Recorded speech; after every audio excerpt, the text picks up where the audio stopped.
Conspiracy theories. Coming up next on Pastor Bob's Coffee Break.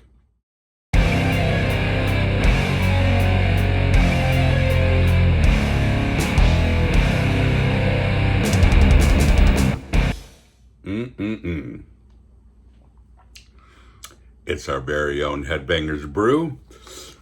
I've got a little bit of holy cacao in my cup. Great tasting. We have that, and of course we have our regular blend as well. The classic blend in 2-pound bags. Good stuff. And all of our mugs and our posters, and this is one of our older mugs. Don't be a dumb sheep. I like that one a lot. And of course our poster of the month, our t-shirt and mug of the month. Embrace the grace. Dear Pastor Bob, I am very involved in politics, and I see things differently than many people who seem to be blind to what is actually happening in the world today. I've been called a conspiracy theorist many times, but it seems like the conspiracies continue to come true. What is your take on this? Well, I think Noah was a conspiracy theorist until it started to rain. And I think there is a cause and effect, and a whole lot of things that people have been labeling as conspiracies are happening, and I think you're right. And I see a whole lot of the same things. You can't help it if your eyes are open. Not necessarily, though, from a political point of view, but rather from a spiritual and a biblical point of view, which I think ought to be ours. And that's why this mug is so good. Don't be a dumb sheep. Don't just follow. Don't just listen to, the words of the false prophets. And I think a whole lot of politicians internationally today are absolutely false prophets. No question. Let's go to the scripture and look at some warnings. Matthew chapter 7, verses 15 through 20.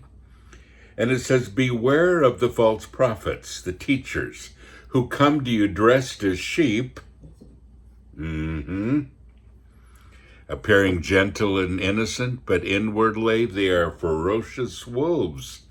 By their fruit you'll recognize them, that is, by their contrived doctrines, their self-focus. Do people pick grapes from thorn bushes or figs from thistles? Even so, every healthy tree bears good fruit, but the unhealthy tree bears bad fruit. A good tree cannot bear bad fruit, nor can a bad tree bear good fruit. Every tree that does not bear good fruit is cut down and thrown into the fire. Therefore, by their fruit you will recognize them as false prophets. Now, why do I collectively throw false prophet label on politicians? Well, it doesn't fit with every one of them. But folks, if your eyes are open and you're watching, it fits with a whole lot of people internationally these days. False prophets saying one thing and doing another. We have a phrase here in the United States, lying politicians. And they do anything to get elected, and then you see what their true colors are. And man, it's been a bit frustrating recently. Well, let's also look at Luke chapter 12, verses 54 through 56. And he also said to the crowds, when you see a cloud rising to the west, you immediately say, it's going to rain. And that's how it turns out. And when you see that a south wind is blowing, you say it will be a hot day, and it happens. You hypocrites, you play actors, you pretenders, you know how to analyze and intelligently interpret the appearance of the earth and the sky to forecast the weather. But why do you not intelligently interpret this present time? that could have been written right now. I think it's important, folks, that our eyes are open. I don't think God ever called any of us to be dumb sheep. And I don't think it's necessarily that we become extremely political. I am not, by the way. But my eyes are certainly open, and I certainly see things that are happening, in the political scheme of things as well. But I think they're very biblical, and I think this warning is a good one. Why don't you interpret the present time? Yeah.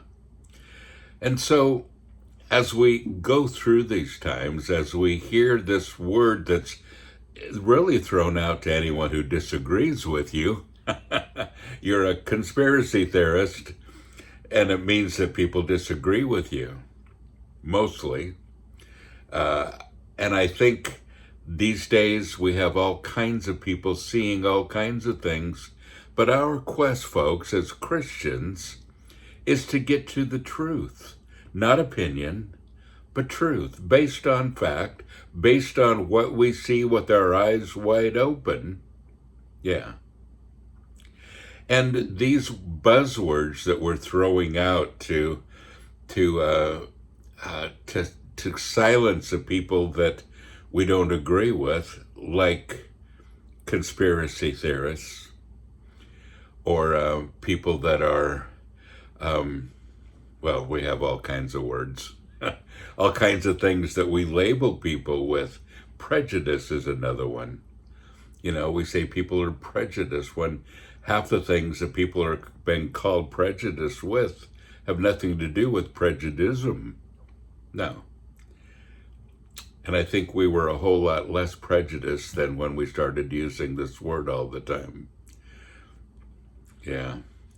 Folks, the best thing you and I can do is to live our lives under the nurture and admonition of Jesus Christ, to follow the word in season and out of season, to begin to listen to what God is saying, and to keep our eyes open to false prophets all around us. Because the truth is what I will always vote for. In a non-political sense, I will always be in favor of the truth. I will always want to see it. My desire is always to see Satan exposed and the truth triumph, and I hope it is yours as well. Folks, don't forget, you are blessed. So go and be a blessing.